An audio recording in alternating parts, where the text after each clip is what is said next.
There is no scream, only silence, a silence so heavy it feels like it's watching you.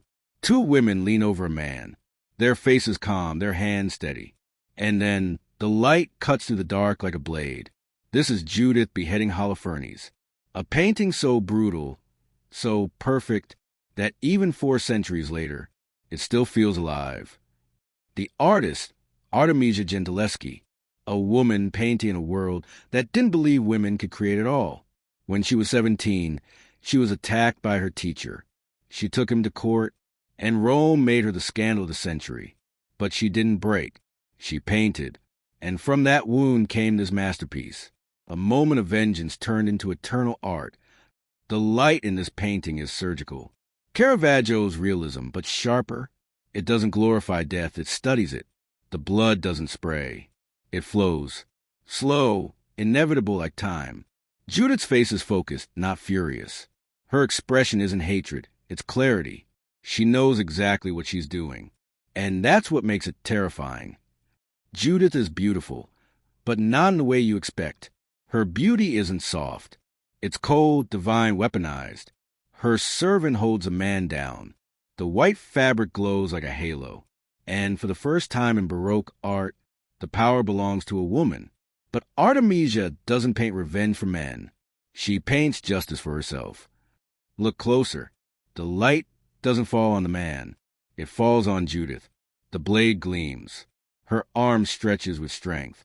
And in that moment, the painting stops being about murder and becomes about liberation. Every brushstroke screams the same silent truth. Sometimes you have to destroy what tried to destroy you. In the Bible, Judith is a heroine. She saves her people by seducing their enemy and killing him in his sleep. But Artemisia doesn't paint holiness. She paints the human cost of courage. Her Judith doesn't look triumphant. She looks exhausted, as if the weight of what she's doing is heavier than the sword itself. In that exhaustion lies the truth. Salvation always asks for blood. When Artemisia painted this, she was 21. She had already stood in court, been tortured to prove her innocence, and watched her attacker walk free. Every detail of this painting carries that memory. The clenched jaw, the grip on the sword, the way Judith doesn't look away. This isn't biblical justice. It's personal redemption. A woman painting herself as the one who finally fought back. Baroque art loved drama, but Artemisia's drama wasn't theatrical. It was divine. The light is sacred, but the act is human. The beauty is unbearable, but the truth is clear. Violence in her hands becomes sacred duty. This isn't cruelty. It's transcendence. The transformation of trauma into power and pain into prophecy.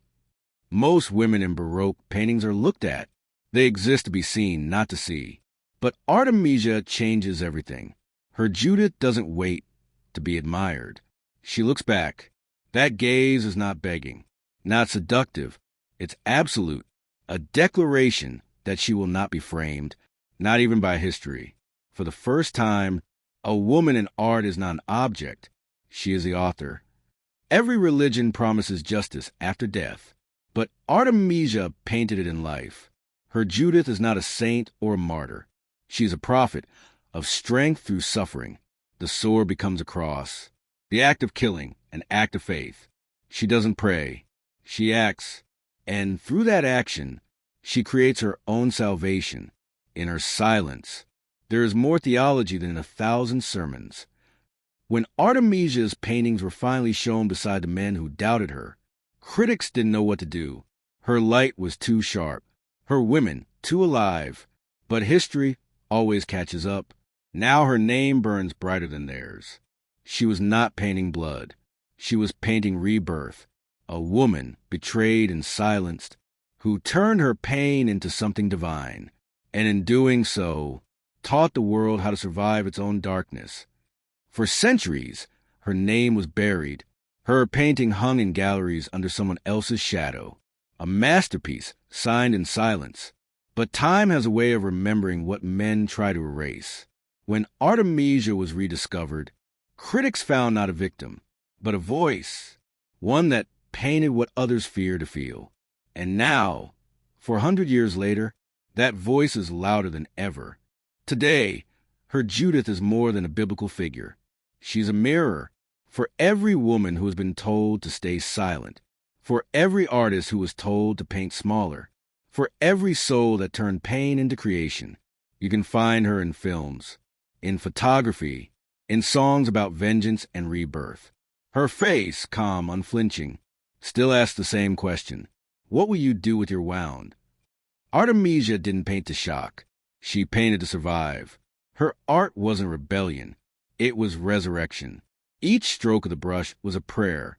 Each drop of red, a psalm. She didn't just change art history. She changed what it means to speak through silence and to find beauty in defiance. She painted vengeance and gave the world a new definition of grace. Her Judith stands forever in that golden light, not as an executioner, but as an icon of strength, survival, and rebirth. When you look at her, you don't just see blood. You see forgiveness, earned through fire, because sometimes the most beautiful art is born from the darkest night.